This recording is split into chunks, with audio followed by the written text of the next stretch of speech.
A Memoir of the Reverend Edwin Payson, Chapter 8. His concern for his flock, reverse in his temporal prospects, is taken from his work by sickness. Mr. Payson had already exhibited an interest in the welfare of souls, and a desire for their salvation so great as to seem almost incapable of increase. But as soon as the pastoral relation was consummated, he regarded those committed to his oversight with an appropriating and endearing love which identified their interest and happiness with his own. December 17th was favored with freedom and assistance in writing and prayer, and felt a strong love for the people of my charge. In the evening attended a meeting of those who were under concern and had some assistance. December 18th, felt in a sweet dependent frame and at liberty to cast myself and my parish upon God. December 19th, awoke twice, and after a day of excessive fatigue, drenched in a profuse sweat, and continued that my time was short. December the 20th, Sabbath, extremely weak. Felt as if I could not preach. In the afternoon, preached an occasional sermon, and was wonderfully carried through. Blessed be God. December 22nd, had a sweet season in prayer. My soul felt strong in the Lord and in the power of his might. I longed to be spent in his service, and wondered at his astonishing goodness to such an unworthy wretch. Spent the whole day in visiting, with some profit and pleasure. In the evening, talked to a number of people on the nature of religion. After returning, found myself much exhausted. Feel convinced that I am in a consumption, and may as well die as cease my exertions. His illness continued severe for several days, so that he was directed by his physician to keep with him. He enjoyed on the whole much quietness and resignation, but says, I long to be abroad among my people. December 26, 10 days after his ordination, he expectorated blood and viewed it as his death warrant, but felt tolerably calm and resigned. 3 days later, however, he is found preaching an evening lecture. The calamities occasioned by the aggression of foreign belligerents and by the restrictions imposed on commerce by his own government fell at this time with peculiar weight upon the inhabitants of Portland. The darkest season through which the United States have passed since their independency had now commenced. The distresses of the times are the subject of frequent allusion by Mr. Payson in his diary. The stagnation of business, the failures among the principal merchants, the hundreds of citizens and seamen thrown out of employment and left destitute of means of subsistence, and the suffering of the poor called forth largely his sympathy. To him the town seemed threatened with universal bankruptcy, and whether with good reason or not, he considered the means of his own temporal support as cut off. But the tranquility of his mind was never more uniform than at this calamitous season, and the object of his supreme desire and effort was to turn the distresses of the people to their spiritual advantage, rightly judging that the walls of Jerusalem might be built in troublous times. A picture of these distresses as they appeared to him at the time is drawn in a letter to his parents, dated Portland, December 28, 1807. When my father was here, he observed that my prospects were almost too happy for this world. They were so, it appears, for they are now as unfavorable, humanly speaking, as they were then flattering. The prospect of war has produced here such a scene of wretchedness as I have never before witnessed. A large number of the most wealthy merchants have already failed, and numbers more are daily following, so that we are threatened with universal bankruptcy. 2 failures alone have thrown at least 300 persons besides sailors out of employ, and you may hence conceive in some measure the distress which the whole number might occasion. The poorhouse is already full, and hundreds are yet to be provided for who have depended on their own labor for daily bread, and who have neither the means of supporting themselves here nor of removing into the country. Many who have been brought up in affluency are now dependent on the cold courtesy of creditors for protection from the inclemency of the season. These things, however, are but the beginning of sorrows. As soon as the news of these failures reach, every man there who has $100 owing to him in Portland will send down to secure it, and the general stagnation of business is such that a man who is possessed of $10,000 in real or personal estate may not be able to answer a demand of $500, though it were to save him from ruin. If these times continue, 9/10 of the people here will be scattered to the four winds. I have scarcely a hope of receiving more than enough to pay my board if I should stay till next spring, and Mr. K. will want all his salary to support himself, as he fears that all his property is swallowed up in the general destruction. These failures have brought to light many instances of dishonesty among those in whose integrity unbounded confidence was placed, and now all confidence is lost. No man will trust his neighbor, but everyone takes even his brother by the throat, saying, "Pay me what thou owest." But I cannot describe, and I doubt whether you can conceive, the distress we are in. And now you will, perhaps, be grieved at this sudden blast of all my fine prospects and cry, "Poor Edward." But you never had more reason to rejoice on my behalf and cry, "Rich Edward," than now. For, blessed be God, my portion does not stand on such tottering foundations as to be shaken by these commotions. My dear parents, my dear sister, do not feel one emotion of sorrow on my account, but rather join with me in blessing God that he keeps me quiet, resigned, and even happy in the midst of these troubles. I do not pretend not to feel them, however. All my worldly hopes are apparently destroyed, and many of the dearest friends I have are now ready to be turned into the streets. Not to mention the distress of the poor, who will, in all human probability, soon be in a starving condition. In these circumstances, it is impossible not to feel. Still, if God is pleased to afford me the same degree of support which he hath hitherto done, I shall be more happy than ever I was. I thought I knew before that this world was treacherous and its enjoyments transitory, but these things have taught me this truth so much plainer, and weaned me so much more from creature dependencies, and I desire to consider them among my chief mercies. It has long been my prayer that if God had any worldly blessings in store for me, he would be pleased to give me grace instead of them, or change them into spiritual blessings, and now he begins to grant my request. I am sorry for H's disappointment and my own inability to assist my father out of his difficulties, which I once hoped I should be able to do.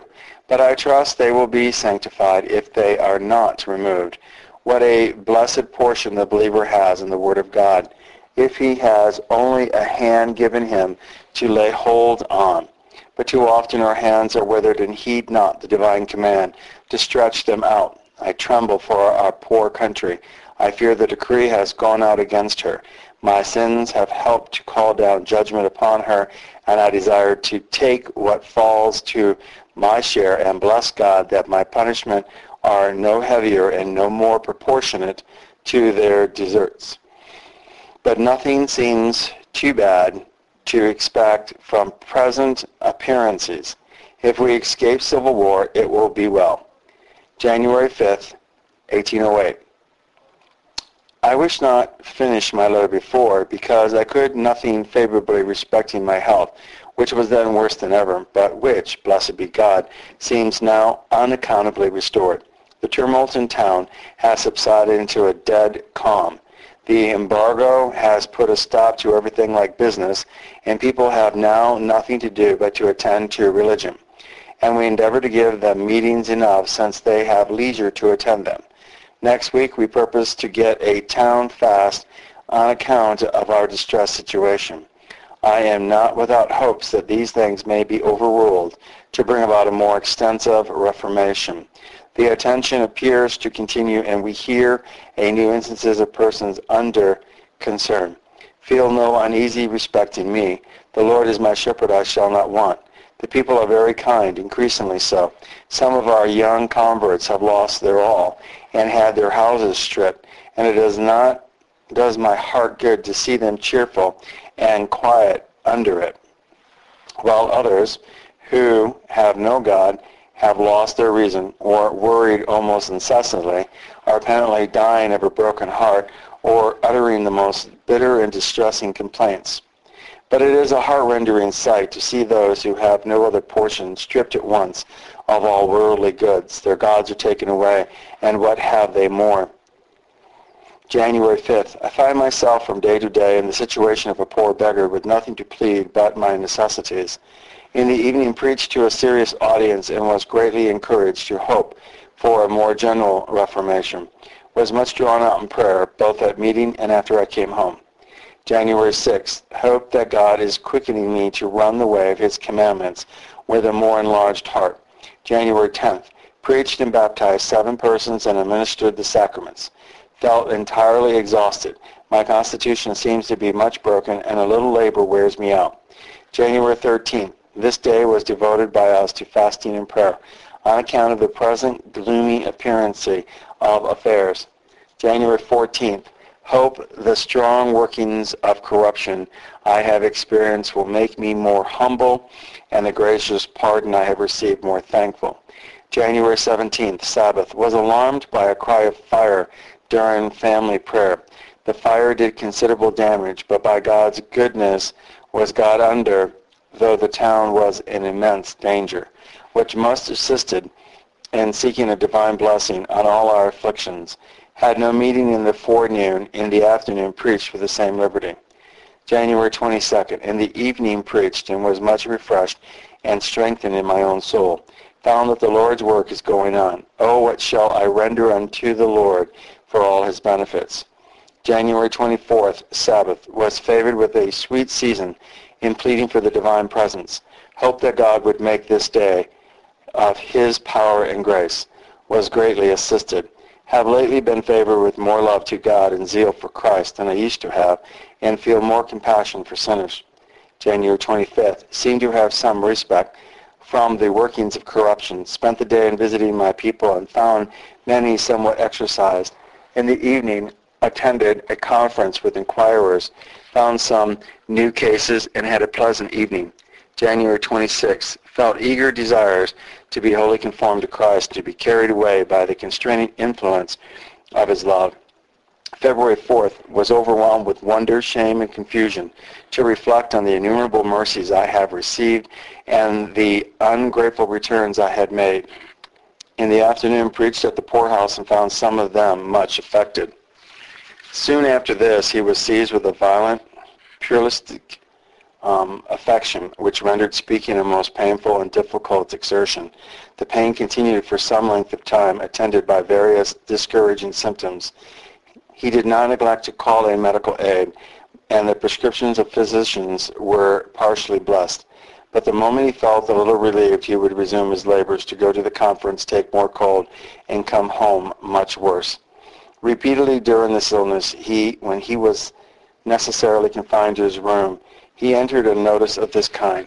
Spent almost the whole day conversing with persons who are exercised with spiritual trials, and every such day was one of great fatigue, at the close of which all his alarming symptoms were returned with great violency. When his conversation with the inquirers was not prolonged to weariness, it proved refreshing to his spirits, though he found it trying to be laid aside as a broken vessel when the people were willing to hear.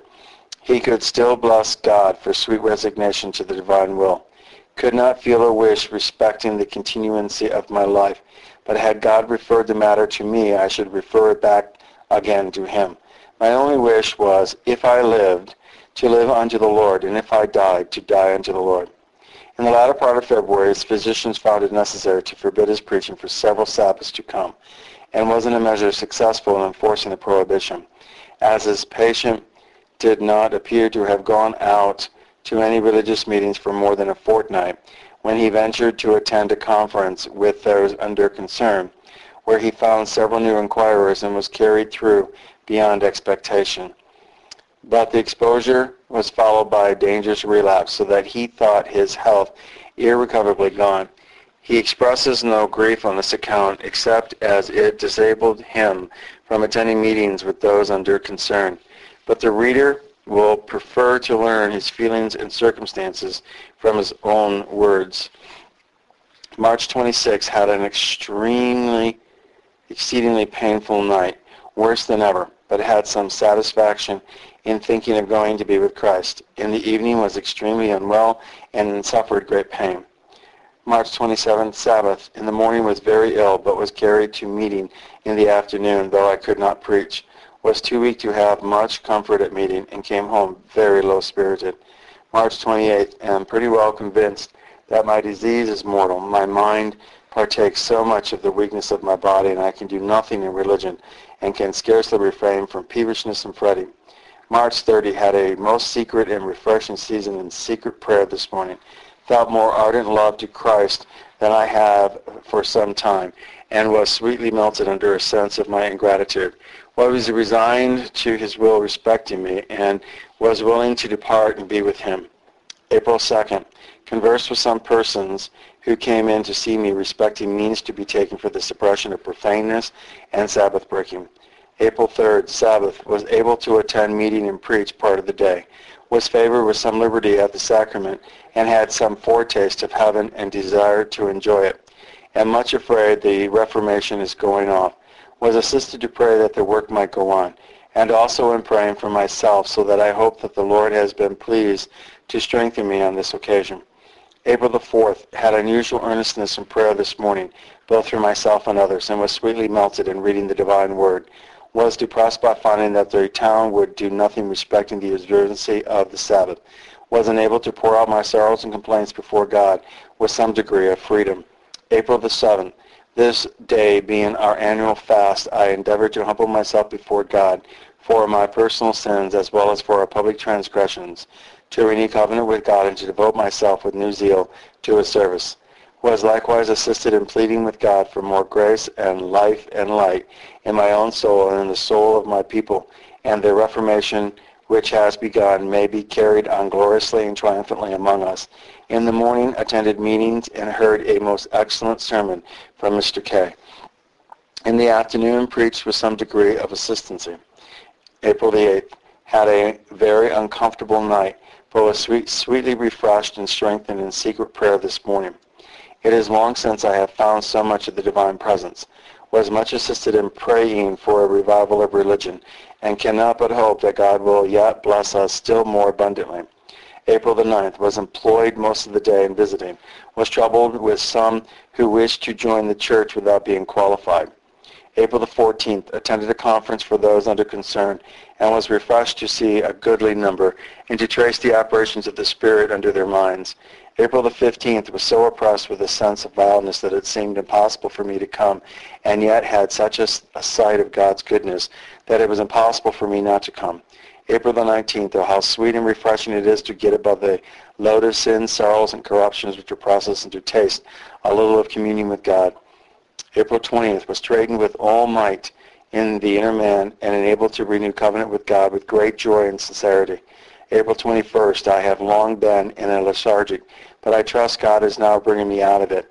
Find great and unusual sweetness in the Bible of late, for which I have long been praying, and likewise a deeper sense of the importance of time, another blessing of which I have long been seeking. The enemy, taking advantage of my great weakness, threw me into a most sinful frame of mind. But on application to him who stills the waves, the turmoil of my mind was stilled, and there was a great calm. April 22nd, was favored with some intense hungering and thirsting after righteousness. Was led to believe from certain circumstances that my case was almost desperate, but felt most sweetly resigned. My only wish was that God might be glorified either by my life or death. April 23rd, was assisted in prayer through the day. My heart seemed ready to break with its longings for holiness. Found unusual sweetness in reading the Scriptures, and much encouraged by the Lord's unusual goodness to me, to hope that he is about to carry on his work still more gloriously in this place. April 25th, was constrained to feel the truth of our Lord's declaration, without me you can do nothing. The following paragraphs from letters written during this spring will not be uninteresting. Portland, March 28, 1808. My dearest mother, the Sabbath after our road to Gracia, I preached as I expected, but it proved too much for me, and I have not preached since, nor do I expect to be able to till the winter grows warmer. Meanwhile, the attention to religion seems to be at a stand, and whether it will not wholly subside is more than we can tell. I need not say that this is a trial, but blessed be God, he makes it lighter than I could have thought possible. It is true I have not much sensible or positive comfort, but I am kept perfectly quiet and resigned and can hardly find whether I have any will or not. Should my health not be perfectly reestablished before warm weather, I shall probably make a journey home. The people are abundantly kind and suffer me to want for nothing which they can supply. Mr. K. is as kind to me as the parish, and though he is almost overwhelmed with labor, yet he will not suffer me to expose myself in the least.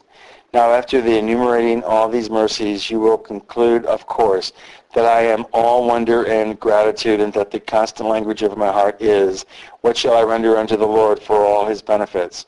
That I ought to be so, I am very sensitive, but alas, how far from it am I in reality?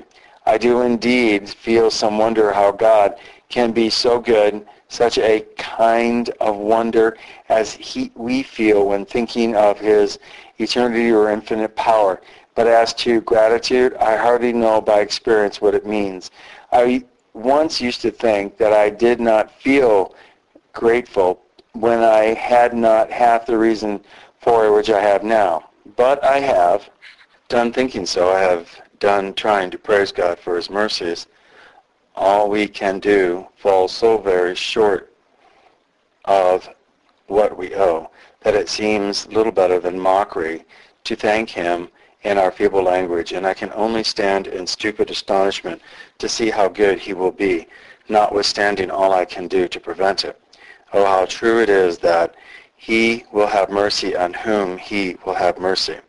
I can hardly help praying sometimes that he would take away all he has bestowed, so that if I must sin, I need not sin against such overwhelming goodness.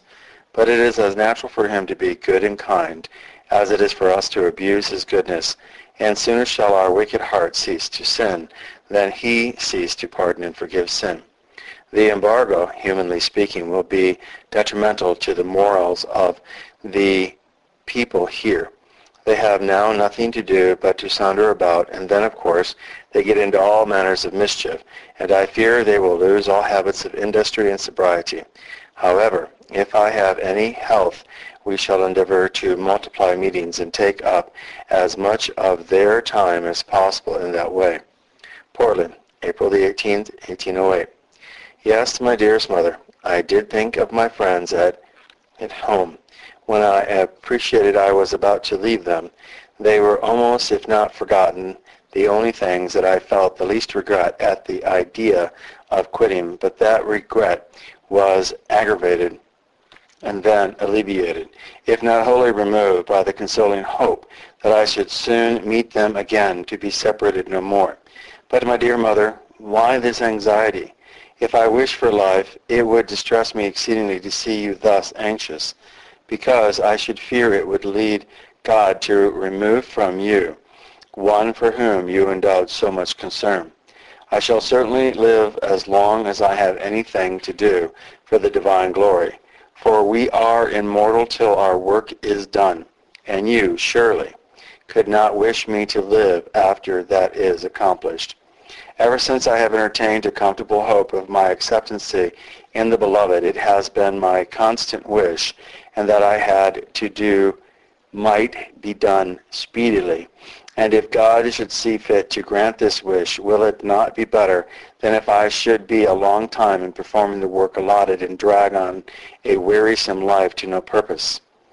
It was my great consolation while taking off from active service and laid aside as a broken vessel and a foot out of a joint, that we may glorify God as much by patiently suffering as by actively doing his will.